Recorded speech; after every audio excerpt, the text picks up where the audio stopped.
తాకట్టులో ఉన్న మీ బంగారం ఈ రోజు ఎంత ధర చేస్తుందో కొమ్మూరి గోల్డ్ వాళ్ళకి కాల్ చేస్తే ఫ్రీ గోల్డ్ కాస్ట్ చెక్ చేసి చెప్తారు. నమస్కారం అండి, సుమన్ టీవీకి స్వాగతం. నేను గీతాంజలి. ప్రస్తుతం మనతో పాటు ఉన్నారు ప్రముఖ ఆధ్యాత్మికవేత్త శ్రీనాథ్ స్వామి గురువు గారు.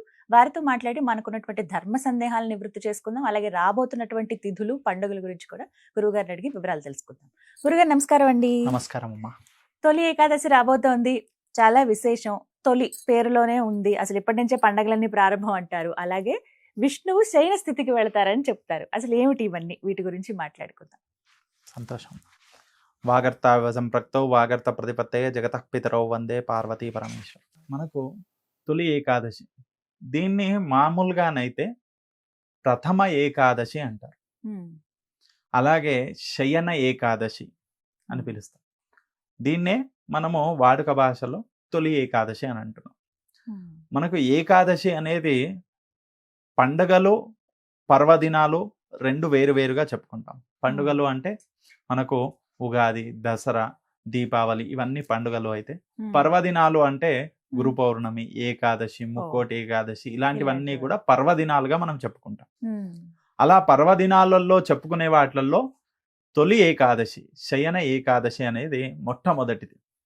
మనకు పూర్వంలో ఋతువులు అనేటివి 6 ఋతువులుగా కాకుండా 3 ఋతువులుగానే చెప్పారమ్మా. అందులో మొట్టమొదటిది వర్ష ఋతువు. అది మనకు ఆషాఢ మాసం నుంచి ప్రారంభమవుతుంది. ఈ ఆషాఢ మాసం నుంచి ప్రారంభమయ్యి 4 మాసాలను కూడా వర్ష ఋతువుగా చెప్పుకునేవారు. తర్వాత వర్ష ఋతువు, అలాగే వసంత ఋతువు, తర్వాత గ్రీష్మ ఋతువు. ఈ 3 ఋతువులను మనకు పూర్వం చెప్పబడినాయి. కానీ వాటినే 6 ఋతువులుగా మార్చడం జరిగింది. 6 ఋతువులకు 2 మాసాలు చెప్పున 12 మాసాలుగా మనకు ఈ ఋతువుల గురించి చెప్పడం జరిగింది. ఇందులో మనకు ఏకాదశులు, ఏదైతే వర్ష ఋతువు అంటే వర్షము అంటే సంవత్సరం, ఆ సంవత్సరానికి మనం 12 మాసాలుగా మనం చెప్పుకున్నాం. 12 మాసాలు 6 ఋతువులుగా మనం చెప్పుకున్నాం. మరి అలాంటిది ఒక సంవత్సరానికి మనకు ఏకాదశులు వస్తాయి. ప్రతి సంవత్సరంలో కూడా ఒక్కొక్కసారి మనకు అధిక మాసం వస్తుంది. సంవత్సరంకి మనకు ఉండేటటువంటి ఏకాదశులు మాత్రం 24 అయితే, మనకు అధిక మాసాన్ని కలిసినప్పుడు వచ్చేటటువంటివి 2 కలుపుకుంటే 26 ఏకాదశులు అవుతాయి. అటువంటిది ఈ 26 ఏకాదశులకన్నిటికీ కూడా మొట్టమొదటిది ఈ యొక్క తొలి ఏకాదశి, శయన ఏకాదశి అని అంటారు. ఈ ఏకాదశి ప్రాముఖ్యత ఏమిటంటే, మనము ఏ పూజా కార్యక్రమం చేసినా, సంవత్సరం పాటు ఏ పండుగలు చేసినా, ఏ పూజా కార్యక్రమాలు చేసినా, ఏ పర్వదినాలు చేసినా, ఏ నోములు చేసినా, ఏ వ్రతాలు చేసినా, ఏ హోమాలు చేసినా, ఇవన్నీ ఎన్ని చేసినా వాటన్నిటి ఫలితము కంటే 100 రెట్లు ఎక్కువ ఫలితాన్ని ఇచ్చేటటువంటిదే ఈ యొక్క ఏకాదశి వ్రతము. అంటే ఏకాదశి వ్రతం చేస్తే కనుక ఇవన్నీ పూజలు చేసినా చేయకున్నా వాటి ఫలితము ఈ ఏకాదశి వ్రతం ఒక్కటి చేయడం వల్ల లభిస్తుందంట.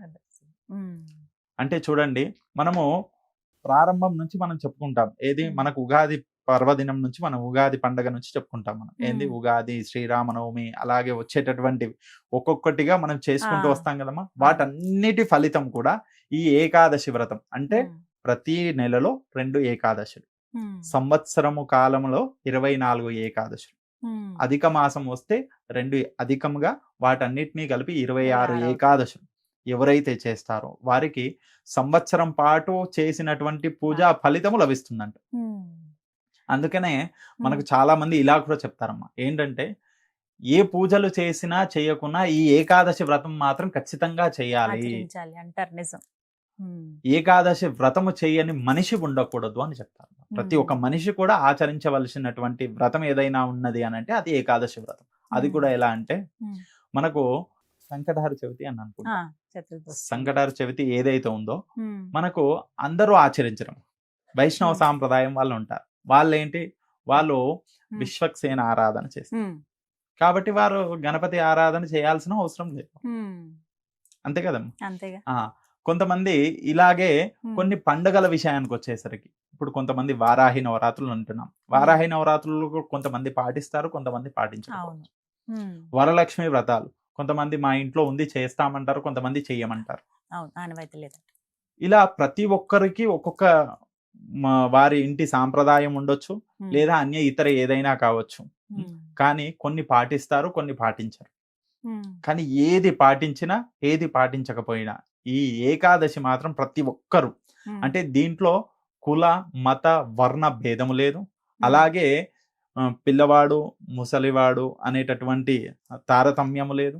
అలాగే ప్రతి వ్యక్తి యొక్క ఆచరించవలసిన వాటిల్లో మొట్టమొదటిగా ఈ యొక్క ఏకాదశి వ్రతం అని చెప్తారు. గురుగారు అసలు ఏకాదశి నియమం ఏమిటండి? ఏ విధంగా పాటించాలి? అంటే ఆ రోజున ఉపవాసం ఉంటాం అంతవరకైనా, ముందు రోజు తర్వాత రోజు కూడా కొన్ని చెప్తూ ఉన్నారు ఇట్లాగా మీలాంటి పెద్దలు. మరి నాకు ఒక్కసారి అదొక చిన్న, అంటే చాలా మందికి తెలియని విషయం ఇది. మేము అనుకున్న పద్ధతి కాదు, అసలు శాస్త్రం ఏం చెబుతోంది, ఏకాదశి నియమం ఎలా పాటించాలి? సంతోషం అమ్మ. అయితే మనకి ఏకాదశి అనగానే ప్రతి ఒక్కరూ ఆ రోజు సూర్యోదయాత్ పూర్వం లేచి స్నానం చేసి ఆ నియమ నిష్టలన్నీ ఉపవాసం ఆచరించడము, స్వామివారి ఆరాధన చేయడం ఇవన్నీ చేస్తారు. కానీ ఏకాదశి అంటే దశమి నుంచే మనం మొదలు పెట్టుకోవాలి. ముందు రోజు ఏదైతే ఏకాదశి కంటే ముందు దశమి రోజు ఉంటుందో ఆ రోజు సాయంకాలమే సాత్విక ఆహారం భుజించాలంట. ఎందుకంటే ఆ రోజు సాయంకాలమే ఉల్లి వెల్లుల్లి మాంసాహారాలు మధు మాంసం ఇవన్నీ ఏవి స్వీకరించకుండా సాత్వికమైన ఆహారం ఉండాలంట. ఆ ఆహారాన్ని సాత్వికమైన ఆహారం అంటే ఆ సమయాల్లో ఎవరైనా ఏమంటారు ముసలి వాళ్ళు ఉన్నారు లేదా ఆ శారీరకంగా వాళ్ళకి ఇబ్బందులు ఉన్న వాళ్ళు ఉంటే వారు ఏదైనా వండిన పదార్థాన్ని తిన్నా పర్వాలేదు. లేదంటే చాలా మంది ఏం చేస్తారంటే ముందు రోజు కూడా సాత్వికమైన ఆహారం అంటే పండ్లు పాలు తీసుకొని కూడా నిద్రిస్తారు. అలా చేసినా ఇంకా మంచిది.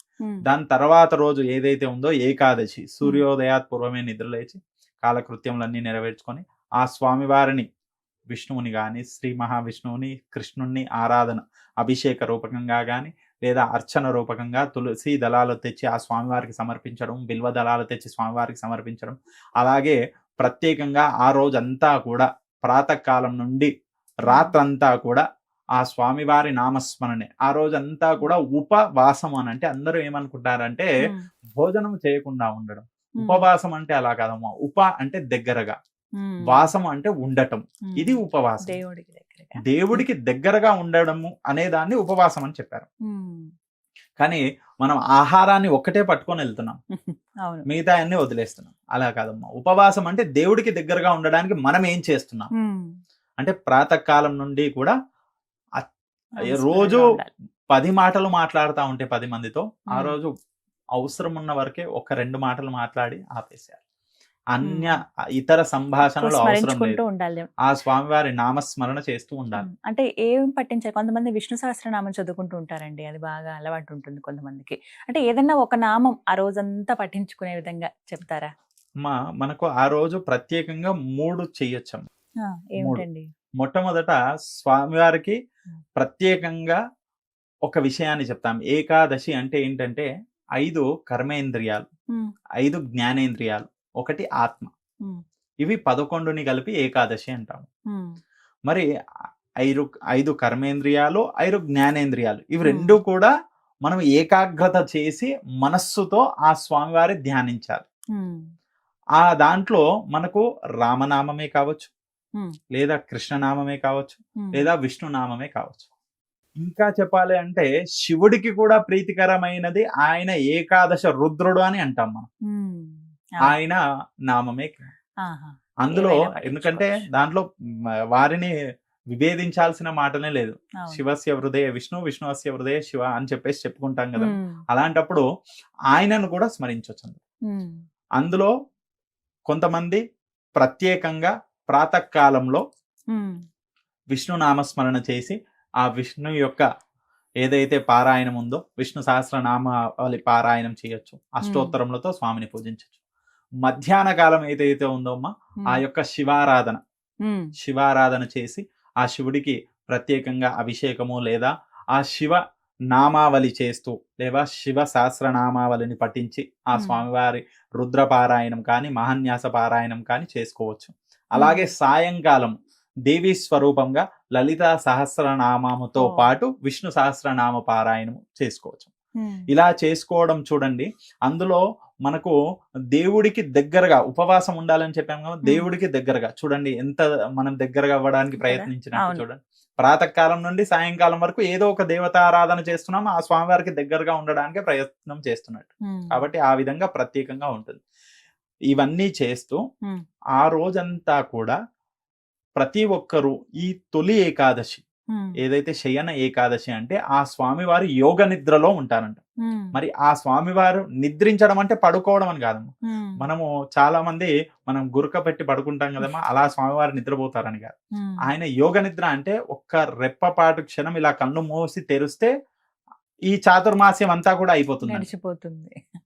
అది యోగ నిద్ర. ఆ స్వామివారికి యోగ నిద్ర అని అంటాం మనం. ఆయన శయన ఏకాదశి అని చెప్పుకుంటాం. మరి అలాంటి ఈ ఏకాదశులలో ప్రతి ఏకాదశి కూడా మనము ఆ రాత్రంతా స్వామివారికి జాగరణ చేసి నామస్మరణ చేస్తూ ఆ స్వామివారికి సంబంధించినవి చూస్తూ ఆ స్వామివారికి సంబంధించినవి వింటూ ఆ స్వామివారి నామస్మరణ చేస్తూ ఉండాలంట. మరి ప్రతి మాసము చేసినా చెయ్యకున్నా ఈ యొక్క తొలి ఏకాదశి రోజు, అలాగే ముక్కోటి ఏకాదశి రోజు, ఉత్థాన ఏకాదశి రోజు, ఈ 3 ఏకాదశులు మాత్రం ఖచ్చితంగా మనం శివరాత్రి రోజు ఎలా జాగరణ ఉండి ఎలా స్వామివారి నామస్మరణ చేస్తూ ఉంటామో ఈ ఏకాదశులు కూడా అలాగే ఉండాలంట. అలా స్వామివారి ఏకాదశినంతా కూడా పాటించి మర్నాడు ప్రాతకాలం ఏదైతే ద్వాదశి గడియలు ముగియక ముందే స్నానము ఆచరణములు అన్నీ చేసుకొని తర్వాత ఏదైతే మనము భోజనము చెయ్యక ముందు ఒక బ్రాహ్మణుడిని పిలిపించి లేదా అతిథిని పిలిపించి ఆయనకు భోజనం పెట్టిన తర్వాత మనము పారణ చేయాలంట.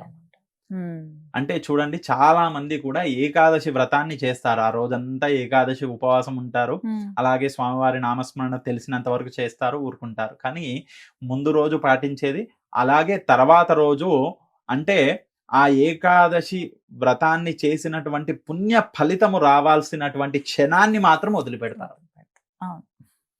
ఎందుకంటే ఆ ఏకాదశి రోజు ఉపవాసం అంతా ఉన్నటువంటిది ముందుగా ఒక అతిథికి మనము భోజనం పెట్టాలంట.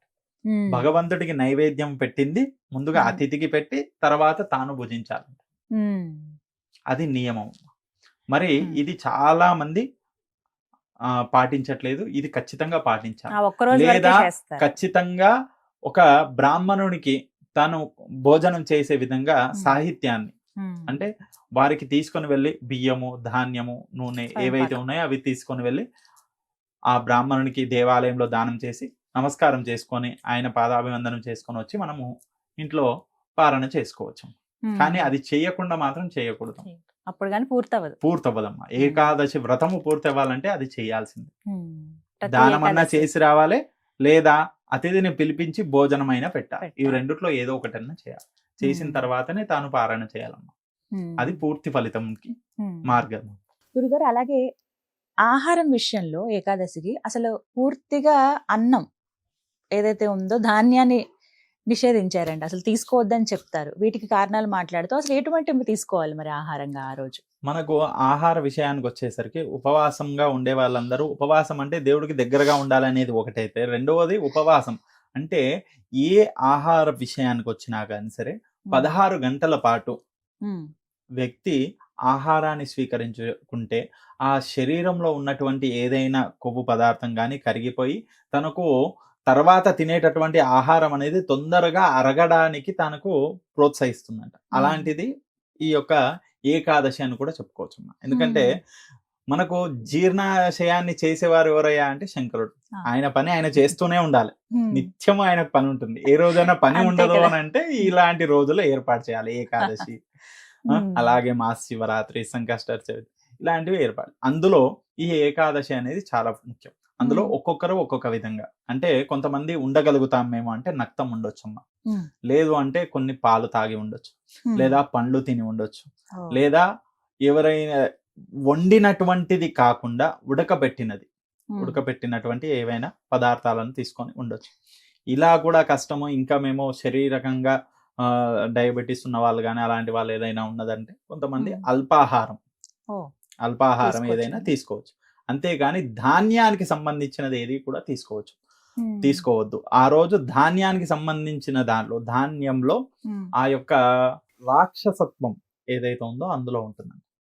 ఎందుకంటే ఒక మూరాసురుడు అనే రాక్షసుడు, ఆయన బ్రహ్మదేవుడి నుంచి వరాన్ని పొంది ముల్లోకాలన్నిటినీ కూడా శాసించడానికి తాను నిశ్చయించుకుంటాడు.